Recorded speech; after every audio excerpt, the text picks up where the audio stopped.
How's it going, guys? Welcome to the Blue Shifting. My hair is crazy today, and you know, this weekend's been kind of an intense one for me myself. I had big plans for this weekend. I was going to do another Twitch stream with Pat Kilo. I was going to be doing all my recordings like well in advance, get everything all set up so this next week would be a piece of cake. Naturally, everything falls apart. Part of the big reason is I got some kind of bug in my stomach. I don't know, it might be an ulcer. I never had one, but someone else I knew had one, and it kind of seemed similar, so yay! We'll find out hopefully soon what that was, but in the meantime, I'm going to keep making videos. Also, we're doing an experiment. As you may know, I have a wife and two awesome little babies. They're just turned 1, and normally my wife has been nice enough to take them to the back while I'm recording, you know, so you have a minimal chance of hearing them, but it becomes a little bit of a burden. Oh, I can hear one now. It becomes kind of hard, so she's asked if we could try something new. So they're currently in the living room. She's going to be doing her best to keep them quiet. So you're probably going to hear them periodically. I mean, obviously, I can't edit out everything they're going to do. The times when they make bigger noises, I'll make sure to cut it. So if there's more jump cuts than usual, that's probably the reason why. Anyway, we got to get back to this because it's getting a little intense. So we watched the mysterious girl like literally get her skull bashed in. That was horrible. But then out of the blue, we find Marie. She just appears, and she talks about like finding eternal peace and wants to take us somewhere. And we're like floating up, but then we hear this weird squishing sound right at the last second, which I think means we're gonna have to realize like we have to resist. But listen to the comments. You guys said let's just see what happens when we take our hand, so we're gonna start with that. Let's get right to it. We take Marie's hand. Black screens, always great. I squeeze Marie's hand tight. For a moment, my vision becomes ultramarine. Nope, that's never a good color. Oh, yeah, see, I think we're dead. Water again. It's always the water. Huh? Without knowing why, I can no longer breathe. Like the ones I've experienced numerous times, it's one of those phenomena that happens at this aquarium. This isn't a situation I can analyze calmly. Nope. Somehow, I have to get out of here. As I think this, I flail my arms and legs about. See, I think our sister's, like, possessed or something? My body's no longer standing on the floor of the aquarium. I'm in the ocean, or a lake, or some kind of body of water. Marie! Where's Marie? Turning around and around, I search for her. Ow! I soon find Marie. Her eyes are wide open, and she floats about lifelessly. Oh, no. Huh? In the depths of my heart, I feel as if I'm falling into despair. So maybe the Marie we met was an echo. Just like the girl who was murdered, Marie is dead. She's dead. And cue to a screen of blood. Yep. No! When I scream, I spew out the last of my oxygen, causing it to bubble in the water. At the base of Marie's throat, there are these red scars. Marie didn't just drown to death. Marie was... Even as I realize this, I'm losing consciousness. Gosh darn it, so it wasn't an accident for her either. What is wrong with this? Oh, wait. Did we not die?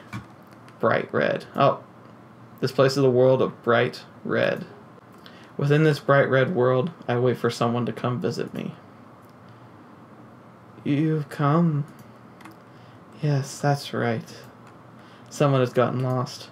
If the person is still living, we have to retrieve their soul. Holy crap. In that way, we maintain this deep red world. Oh my gosh. Dang.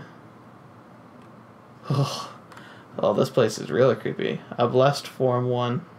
Oh, yay. So we become one of these things that like literally goes around trying to kill people in the aquarium. You know, because that's just one thing checked off the bucket list. Aw, but that's a cute way to be dead.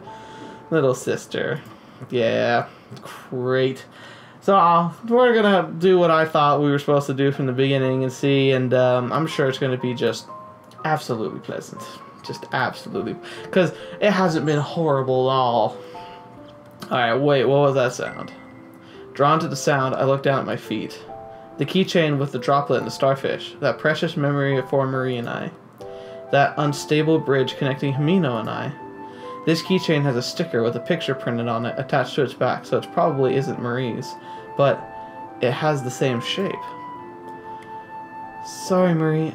I've been regretting not trading you to the jellyfish keychain this whole time. I got hung up on something so petty, so... No, that whole thing, it doesn't matter. Huh? At Marie's words, I withdraw the hand I held out to her. Just now, Marie said, "It doesn't matter," not "don't worry about it" or "it's not important." She declared it nonchalantly with the smile she always wears. My heart resounds with a loud thump. At that moment, Himeno's words float through my mind. That's always gonna be that worst chilling feeling, is if like you're surrounded by something that like feels normal, and then something happens that like makes it so you know for a fact it's not normal. That's the stuff of nightmares. For argument's sake, even if Marie gives the girl here, she would have grown 5 years. Her clothes wouldn't be the same. It's summer, so she wouldn't be wearing a coat. Moreover, all of a sudden, that floating sensation disappears, and instead I feel the impact of falling to the ground. Wake up. Wake up. In reality, I had been sitting, so my fall was more like tipping over. This isn't right. Oh, just realized my microphone was not in the right spot. Silly me. Tricks are for kids. This isn't right. Well, what's wrong, big sister? Come on, let's go. No, this isn't right. Himeno's words vividly rushed through my mind. Surely, Himeno has saved me, because now I can clearly see the form of that thing before me. You're not Marie. No matter what, Marie was never the type of girl to just say, "It doesn't matter." Oh my goodness. I have a feeling this nice, happy little picture is not going to be here very long. Not to mention that the keychain has been so important to us, I can't see her declaring that something like that doesn't matter. Oh my gosh. I got everything backwards today. Good grief. Apologize, everyone. I've been so scattered tonight. What are you saying, big sister? I'm Marie. I'm Marie.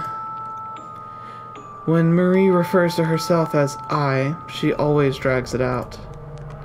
As I get up, I announce this to that thing before me. Uh-oh. Oh dear. I'm okay. Oh my gosh. Ugh. Oh, that's gross. The girl's body begins to become blurry, like a sticky image. I realize I can no longer look directly at her. Nope. I mean, okay. It might seem like all cartoony, because, oh yay, it's drawn and stuff, but think about, what if this was a literal person looking like that, and with oh gosh. Oh man, this is not a good game to be playing when your stomach's upset. Hold it together. Just happy thoughts, people. Maybe this will be the first episode I actually throw up on. If I had been feeling this sick last episode, I don't know if I would have made it. I knew it. You're not Marie at all. Muddy is probably a fitting term here. The thing that had been Marie, up to a short time ago, also begins to melt, transfiguring itself from one clump into countless fish. Ugh. The fish begins swimming in the air without water. This pattern of behavior is bad. If I get caught up in this bizarre phenomenon, I'm sure to drown in this place with nothing. I have to get away. Yes, get away. As I mumble this, I search for a door. If I can go through a door, it should be able to escape the phenomena in front of me. Marie. Saying I wouldn't regret leaving them is a lie. But the thing, it isn't Marie. It's just an aggregation of fish. I can't be deceived by them and lose sight of my precious goal. I was so naive. Fine. Even so, it's fine. I have happened somehow. If I have time to get down about it, then I just need to not let it happen next time. I will save her no matter what. Finding a door as I run away, I throw it open with great force. Come on, girl. We can do it. We can get out of here. Oh, man. What is happening?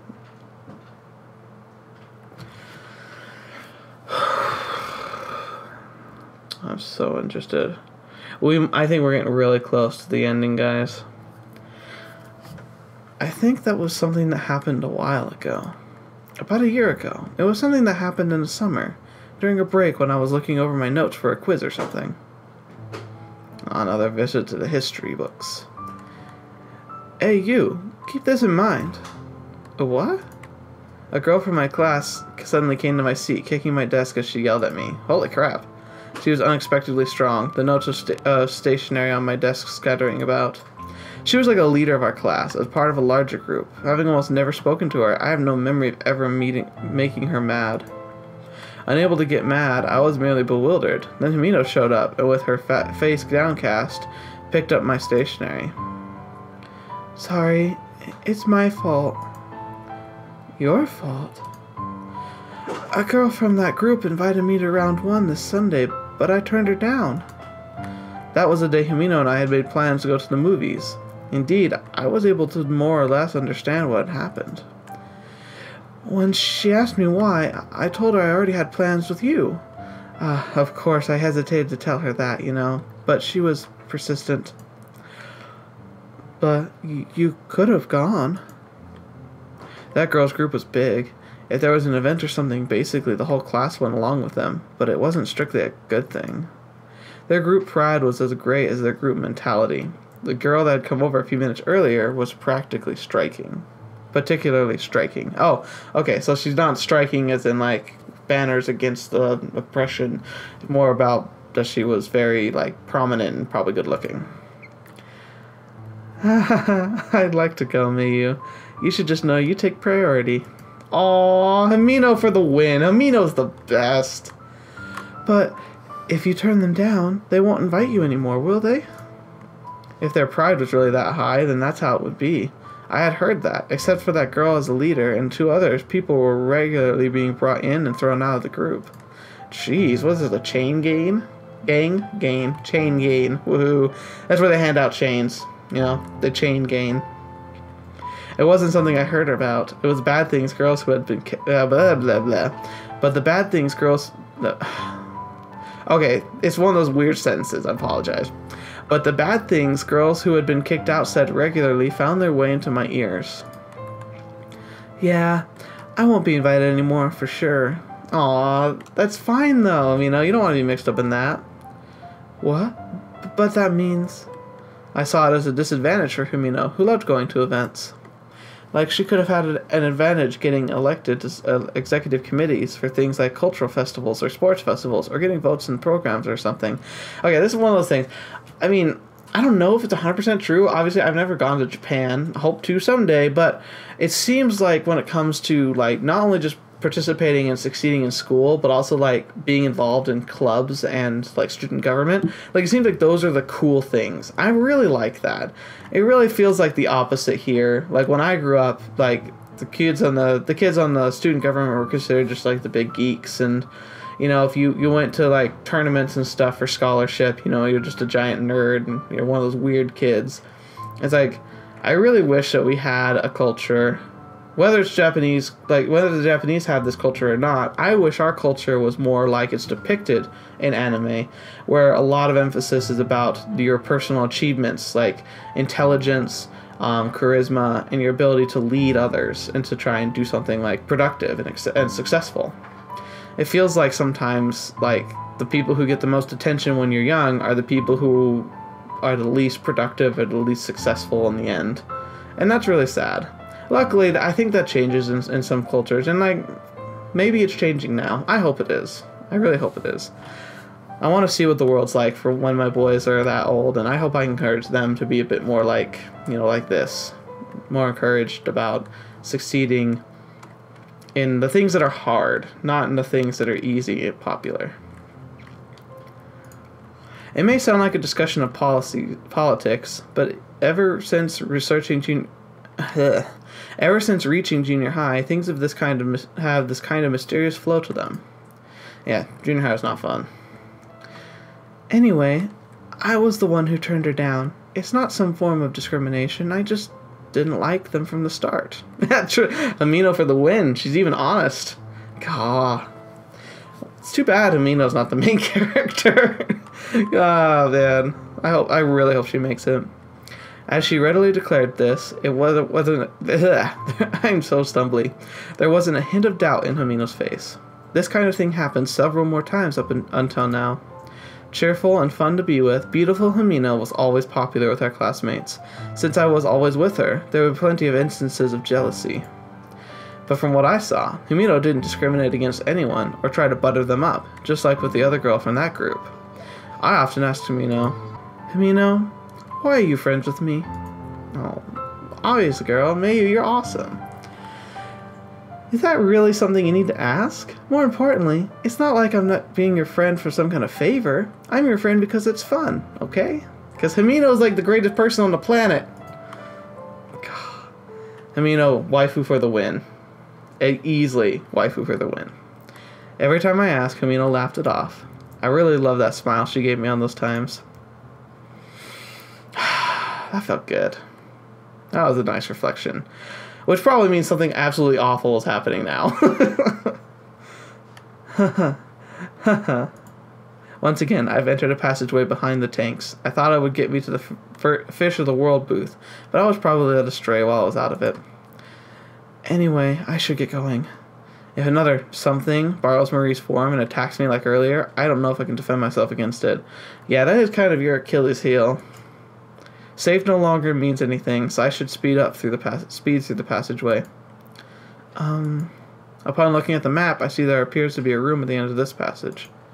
Just as I expected, there are 3 doors before me. Oh, great. Oh, okay. So I guess I get to choose. I have no choice but to take them one by one. The first being... I want to see the director's office. I hope I don't miss anything, but the director's office seems like where I'd find something important. This is the director's office. I mumble while looking up at the words written on the sign above the door. This door's appearance differs greatly from the doors of the storeroom and the reference room, with red ornaments decorating it. Even if there had been no sign, I would have known this room belonged to somebody important on first glance. The atmosphere from out here also seems to have a heavy air to it. It's as if I'm standing before the door of a school principal. If I don't go in and see, I really won't learn anything just standing out here. The obvious truth is that I already possess the courage to go through with this. See, I might have picked too cleverly, and now we're gonna miss out on some side story. Oh well, we'll see. Keep an eye out for the other phenomena. While going through the door, I push on the heavy door. The door makes a scuffing sound on the floor as I open it. Wow. Besides the giant bug-looking thing, it looks pretty cool. Please excuse my intrusion. It's not as if anyone would be in here, but without thinking, the words came out. An elegant desk and chairs are situated at the center of the director's office. The bookshelves run along the wall without a gap in between. So it's one of those bookshelves where you don't actually read anything, it's just there for looks. Kind of like that one. But I've read those. I've read those books, so it doesn't count. The main wall, when looking from the entrance to the giant tank, made of translucent acrylic material. No one can argue with this room isn't from one of those aquarium displays. The room is perfectly in order, giving me a sense of who the director is and the way their desk is. More than just neurotic, they don't seem to have left even one speck of dust. Yeah, not me. There doesn't seem to be anything particularly strange, does there? Just as I mutter this, I notice the map on top of the desk in this neat and tidy room. Only the top of the desk appears to be work in progress. This is... After moving aside a book that seems to be used as a weight, I find the map of the aquarium. This one is different from the one I picked up at the back of the stage. The design seems older, and the publication date is 5 years ago. 5 years ago? That's when everything seems to happen. Everything revolves around that. It's not as if I can ignore that number. It's when everything started for Matt and Aquarium, and for me. Inside the map, I discover one defining difference. The deep sea fish booth. That place was closed down 5 years ago. It's recorded on this map. Ooh, now we know where it is. Could this be? It seems that the deep sea fish booth was just after coming out of the tunnel. However, it's strange. I've been to that area several times, but there's only a long wall. There's no trace of anything else. It seems that when it was closed down, they filled the wall. It wasn't like that from the start. Questions rise within me as I consider this. If where I am now is 5 years ago in the past, then I should be able to get to the deep sea fish booth. This line. As I repeatedly look over the map, I spot one red line. The line extends from the deep sea fish booth all the way up to a circle at the top of the map where there is nothing else. The staff passageway connects to the deep sea fish booth. My idea seemingly confirmed, I nod without realizing it. The deep sea fish booth is the only place in this aquarium I haven't seen yet. Surely Matt and Aquarium secrets will be there. Oh, yay! Just a little further and I can finally reach it. This is... As I trace my finger along the map, I mentally position the booths of the aquarium on it. Come out of the tunnel tank, turn right, and the Fish of the World booth should be there. Go in a straight line immediately after, turning left into the passage before that, then take another left and there's the director's office. In other words, if I'm going straight through as the map says, this office is just past the tunnel tank, and between the tunnel tank and the director's office is situated the deep sea fish booth. So then this room with the red circle is... here. The director's office is directly connected to the deep sea fish booth. Since there is nothing written on the map's blank spaces save for the red circle, I think it's safe to say it's the room I'm in right now. I stop looking at the map and begin to glance around the room. There's nothing but bookshelves along the wall, even though there should be something leading to the deep sea fish booth. The tank. Looking at the tank on the interior of the room, I mutter, surely there should be something within the tank. I can't swim through the tank to reach the deep sea fish booth. I'll have to look around the room again more thoroughly. Just as I was about to look around the room, I spot a picture frame on the desk. It's of two people standing side by side, but it's probably been stretched from its original resolution, making it hard to clearly distinguish the faces. However, they are familiar. Ah. As I'm exploring the desk, I discover something of a metal frame below it, about 50 centimeters all around. The parts and materials of the inside are different. On one side of it, I find a collapsible handle. This is... I put my hand on the thing that looks like a handle with the intent of pulling it out. Stop. Huh? Without thinking, I look over my shoulder for the voice that seems to come from nowhere. That was just my imagination, right? Even if not just my imagination, it would be the first time hearing him. It wouldn't be the first time hearing the Matt Aquarium, as if mocking me, trying to find an explanation for it. The voice continues even louder with, "Stop it! I have to ignore it. If I want to get away from this voice, I'll have to keep going." I shut my eyes and pull harder. At the same time, the ground trembles with a clatter. I hear the sound of the room creaking. I open my eyes and look up on the legs of the table, of the desk. It's shaking. An earthquake? In a normal earthquake, I would just stand under the desk, but right now I chose not to. I poke my head out to check the rest of the room. The bookshelves, everything on top of the desk, even the water in the tank is shaking. I prepare myself for the possibility of the tank rupturing, but it is needless worry. I become aware of one strange fact. This shaking isn't a natural phenomenon, because the place where I'm standing isn't shaking at all. Interesting. Leave! As the voice echoes, the shaking of the furniture grows stronger. Still, that's the only thing. Leave now! The frequency of the voice echoing from out of nowhere is steadily increasing as well. I can't leave yet. Leave! I don't know if our words are getting through, if an agreement the vibration of the furniture grows even more violent as the mysterious voice's strength increases. I will leave. I am leaving, but I'll only leave with Himeno. Instinctively, I give the voice of determination. I have no choice but to move on. I sit down once again and reach for the handle under the desk. Yeah! At that moment, my body suddenly flipped backwards. Holy crap. It's not that I'm tumbling on my own, but it felt like more being pulled by an invisible hand. I won't give up. I won't give up. Leave, leave, leave. No, I won't. Once more, my face is pushed against the floor. My vision concentrated on the small handle. My hand could easily reach it, but... ah! My body is once again knocked back by this unknown force. It doesn't matter how many times It doesn't matter how many bad experiences I've had up to this point. Surely with just one more step I can reach this unknown territory. What if there's nothing there? No, there has to be. This force trying to stop me is proof of that. Even if there's nothing there, I will leave here together with Himeno. It's no longer the me who knew nothing. Even if I have to drag Himeno behind me, I will find a safe way out and leave this place no matter what. So I absolutely must keep going. At that moment, there's a pulsation.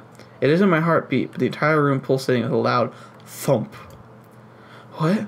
Is something else happening now? At that moment, the shaking of the furniture stops. In exchange, my own heart is pumping blood rapidly through my body with a ba-thump, ba-thump. All the lights in the room go out and it becomes pitch black. I use my hands to feel for the handle on the floor, but I can't seem to find it.